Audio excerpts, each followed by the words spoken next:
more noise than that.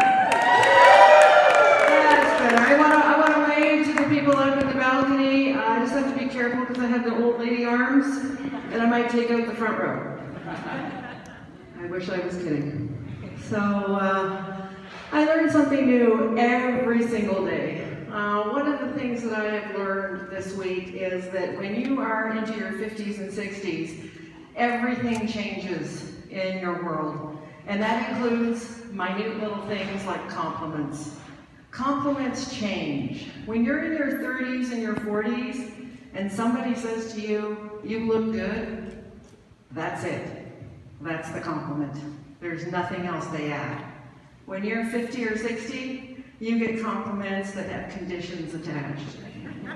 So I get this one all the time. I get, "Oh, you look good for your age." The one I really don't like is, "You look good considering." I don't know what that is. My least favorite one is the compliment that morphs into an insult. Have you gotten one of those? I got one this week from the receptionist at my office, of all people. Yeah, cheeky. I come in the morning and we exchange pleasantries. You know, we do the whole good morning, good morning. And then she says, "I like your outfit." And if she had stopped talking then, I wouldn't be telling you this story. But she felt the need to add something. So she said, "I like your outfit," followed by, "You're so lucky you can wear things like that." And she wasn't finished. Then she topped it off with, "'Cause you're so big."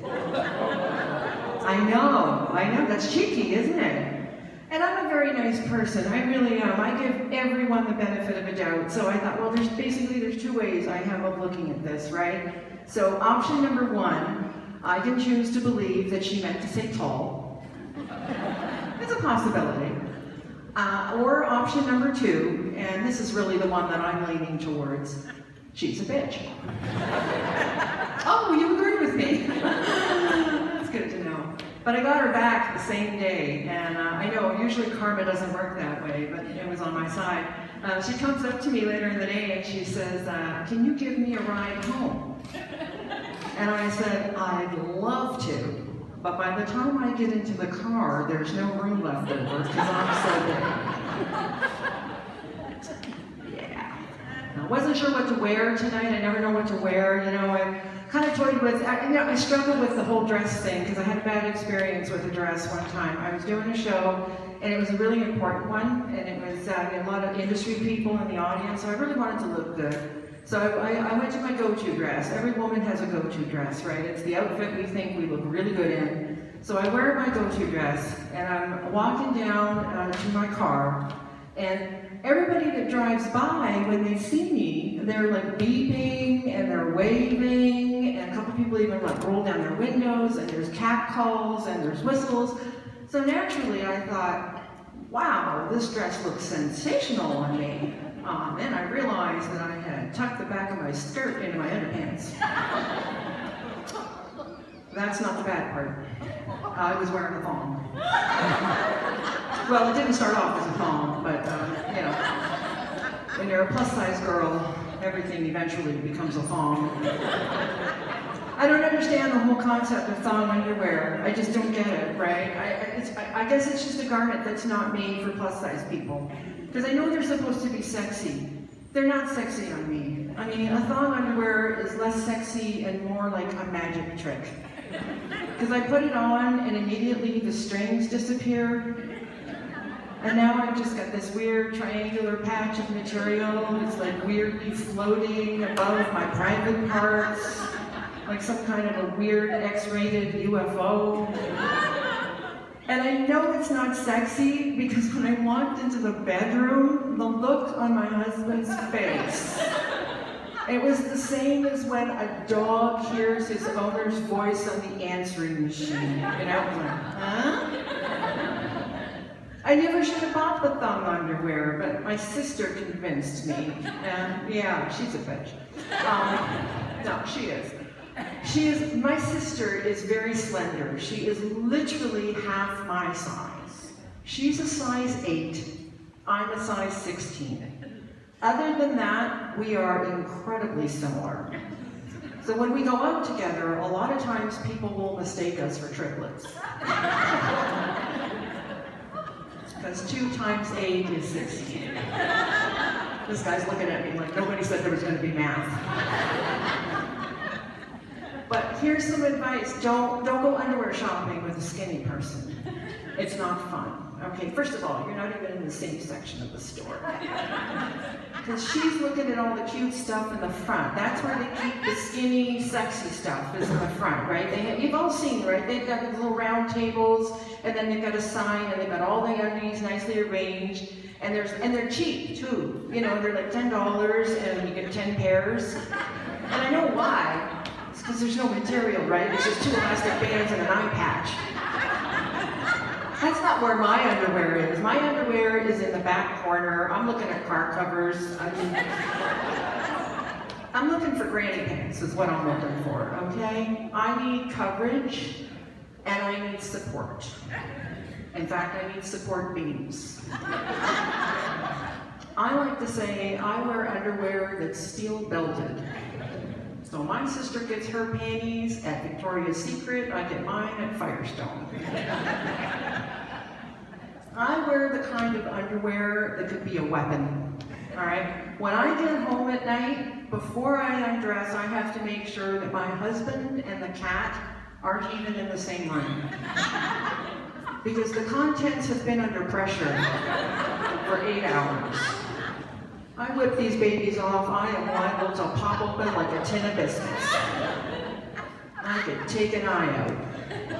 Oh, speaking of eyes, I had a weird thing happen to me. I woke up one morning, and this eye was all swollen, and it hurt like hell. So I went to the doctor, and he told me that I had a cold sore in my eye, which I never even knew that was possible. But that's not what he said to me. He gave me the medical jargon. He said, you have a herpes viral infection. And my first thought was, how bad is my husband's name? I'm getting herpes in my eye.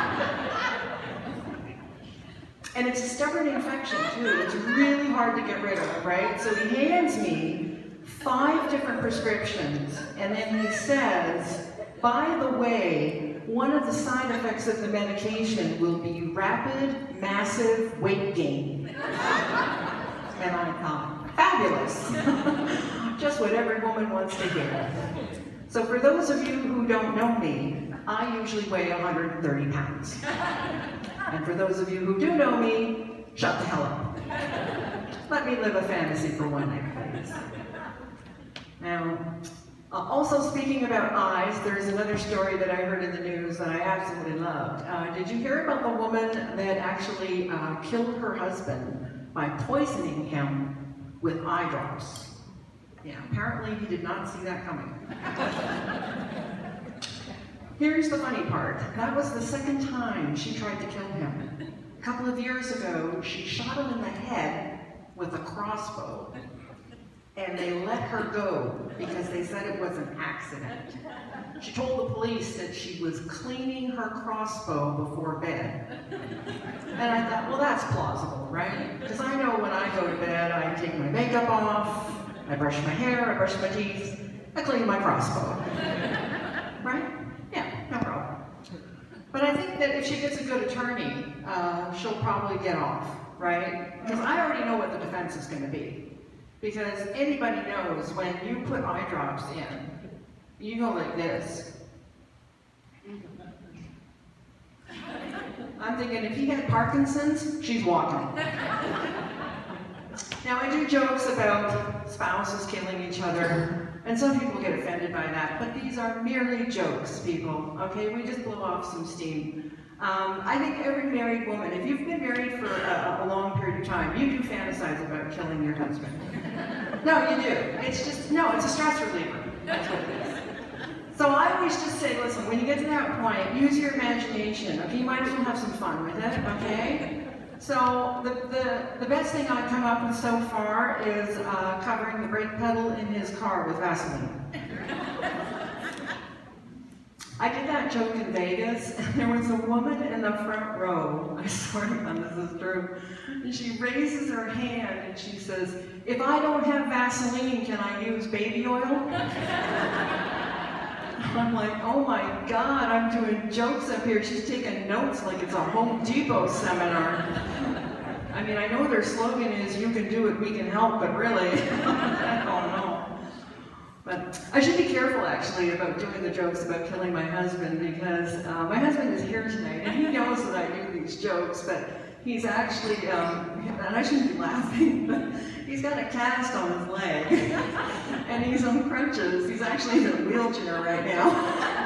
And I just want to say, sorry, Joe, I just want to say, I had nothing to do with it, okay? I had nothing to do, it happened when I wasn't even home when it happened, okay? I was at work, I had an alibi, okay? So he calls me at work and he says, he goes, I fell and I think I broke something. And the first thought that went through my mind was, oh my God, the cat thought I was serious when I said trip him on the stairs. There's something you're never going to see on CSI, right? So, but no, I would never kill my husband. I love him. We've been together 27 years. Yeah, that's a long time. 27 years. And when people hear that we've been together for 27 years, they always want to ask, what's the secret? That's always the big question, right? Down there, what's the secret to a long, happy marriage? And I said, what do you mean happy? I wasn't happy. No, I'm just kidding. And the most popular answer is communication, right? That's what they always say. You got to communicate, right? That's the secret to a good relationship is communication. No, it isn't. Hearing loss. That's what it is. But I had to cancel a trip because of my husband's accident, and I was actually kind of happy, to be honest. I was supposed to go to Florida, but I canceled. I was going to go see my sister. Well, actually, she's not my sister. She's my half-sister. And her and her husband, they're quite well-to-do. They have a house in West Palm, but they're having marital problems, and I just don't want to be around him. He's a jerk. He's a real jackass. Nobody likes him. Everybody hates him. He's one of these guys. He's really loud. He's really abrasive. He's a know-it-all. He lies all the time. He's racist. He's homophobic. He cheats on her. And I told her, I said, you could do so much better, Melania.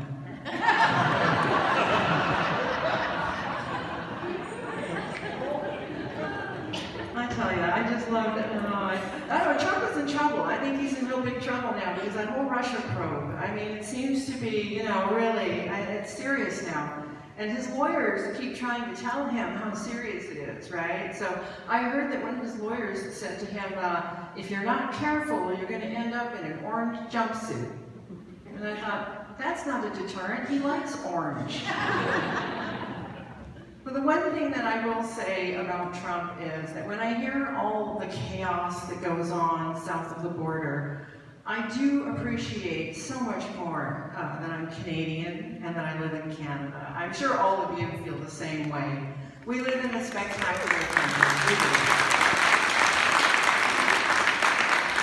And we don't brag enough, okay? And so I thought, you know what? I think it's time that we write some new lyrics to O Canada, because I think they need updating. So I took the liberty of writing some new lyrics. And I'd like to share them with you. And I know I picked a bad night because I've got all these fabulous singers and I can't sing. But bear with me, you know what the song is supposed to sound like. Just listen to the words. So this is my version of O Canada.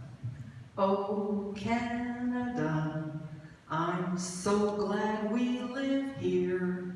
No Donald Trump or hurricanes to fear.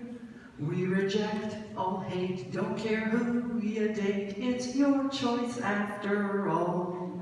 Yes, there's snow and ice, but we're really nice. Come visit and you'll see health care for all. No border wall, no racist kooks or crazy nukes to fear. Sing it with me. Oh, Canada, I'm so glad we